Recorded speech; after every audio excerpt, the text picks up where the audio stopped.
very much, Mr Speaker. Mr Speaker, as of today, free flu vaccinations will be made available to every Queenslander. Yeah. This is because health officials have warned we are facing a severe outbreak of the more serious strain, influenza A. Measures we have taken to combat COVID have kept the flu at bay, but now it is back earlier and in greater numbers than anticipated. Mr Speaker, we will always take the health advice. I will always put the health and safety of Queenslanders first. Influenza A affects the very young and the very old. It leads to greater hospitalisation. Cases are doubling every week. Last week they jumped from 1,848 to 4,282. And our vaccine rates, especially among the young, are very low. That's why I've announced this preemptive strike. These vaccinations are free because we know the cost of living pressures impacting on so many across our state. They are available only until the end of June because I don't want people to wait. They are available from your GPs and pharmacies. I thank the AMA and the Pharmacy Guild for their support. If we need to widen their availability to places like schools, we will look at that. Mr Speaker, all of the impacts of COVID, including absenteeism, interruptions to supply chains and health services, will be made worse by an outbreak of flu. Free flu vaccines protect our people as well as our economy. Today we have 36,244 active cases of COVID. 450 people are in hospital, 17 in ICU, and tragically 18 people have passed away in the last 24 hours, and our condolences go to their loved ones. Mr Speaker, we already have 151 people hospitalised with the flu. 10 are in intensive care. We have to do all we can to flatten this curve. Mr Speaker, Queenslanders rallied to get the COVID vaccine.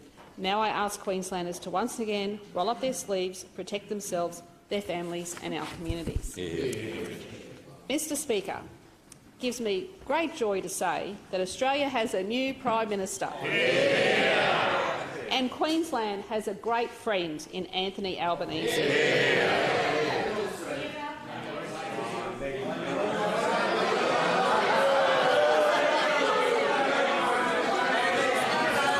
Order! Order, members! Order. Member for McConnell, member for Kawana.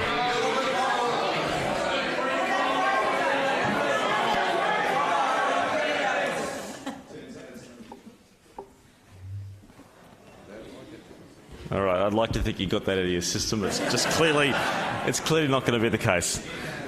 Premier, member for Kawana, you're skating on very, very, very thin ice. Even you're wearing red.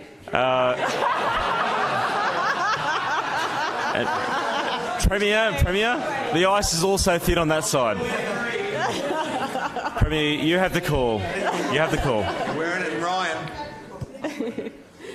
Albo has a long association with this state. In fact, except for those 3 nights a year when Origin is played or when his beloved Rabbitohs are in town, Anthony Albanese might as well be an honorary Queenslander. Yeah. He gets our large decentralised state, and I'm so looking forward to working with him to get Queensland's fair share. Yeah. Mr Speaker, our government is here for every Queenslander, regardless of how they vote.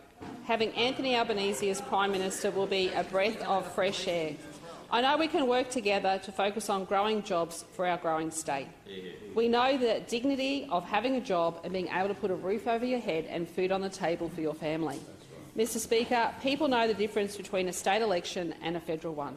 But if there is a lesson to be learned,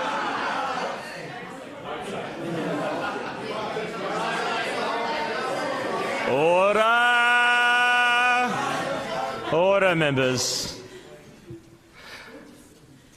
But if there is a lesson to be learned, it is this. We must work each day for our communities and listen to what people say. Yeah. Mr Speaker, this has become increasingly true when it comes to women, Mr Speaker.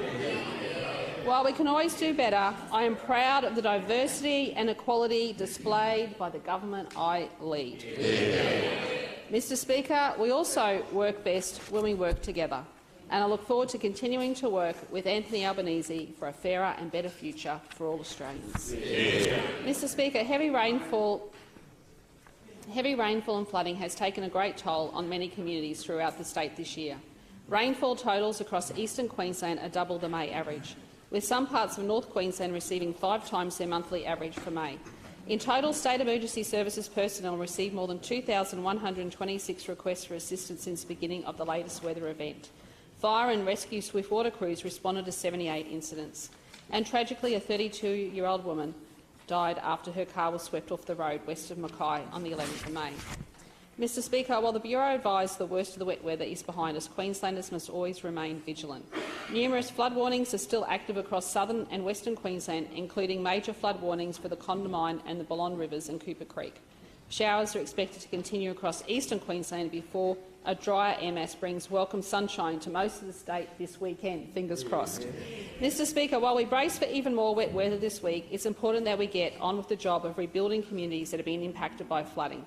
17 local government areas have been activated for disaster recovery funding arrangements. 4 of these local government areas have also been activated for emergency assistance payments of up to $180 per person or $900 for families. These LGAs are Lockyer Valley, Southern Downs, Western Downs and parts of Moreton Bay. These same 4 local government areas have been activated for the Essential Services Supply Safety and Reconnection Scheme, which helps to reconnect essential services like electricity, gas, water and sewage. In addition, 672 damage impact assessments have been undertaken across hard-hit areas, including Gympie, the Lockyer Valley, Moreton Bay and the Southern Downs Regional Council area. The Queensland Recovery Authority and Queensland Fire and Emergency Services will continue to assess properties this week. Mr Speaker, there's no doubt it's been a challenging start to the year with 3 major flooding events already in 2022, but I can assure Queenslanders we'll be with them every step of the way as we continue to rebuild and recover. And this week I urge everyone to please monitor the weather, drive to the conditions and, if it's flooded, forget it. And finally, Mr Speaker, a multi-million-dollar promotional blitz has begun in 3 states in an effort to lure more interstate tradies to Paradise to help with Queensland's flood recovery efforts. Today I can update the House that our Tradies in Paradise campaign is being promoted across a range of targeted advertising platforms, as well as to spectators at AFL games in South Australia, Western Australia and Victoria. We want to encourage more cabinet makers, carpenters, electricians, gas fitters, plasterers, plumbers, tilers and other construction trades, architects, certifiers, designers, building engineers, planners and surveyors to move to Queensland and continue the rebuilding efforts. While we are encouraging tradies to come for at least 8 weeks recovery work, we're hoping our long pipeline of major infrastructure projects in the lead-up to Brisbane 2032 might just make them decide to trade up to Paradise and stay in Paradise forever. Our Tradies in Paradise scheme was launched last month with offers up to $1,750 to be paid to the first 1,000 tradespeople who move to Queensland and work for 8 weeks rebuilding communities impacted by the recent South East Queensland flood. I can also advise the House that the first people who answer the call and have completed 8 weeks' work are now able to submit their incentive payment applications via the website. Mr Speaker, if you're a tradie, we want you. Come to Queensland. We promise you'll love it. Yeah. I call the Deputy Premier, Minister for State Development, Infrastructure.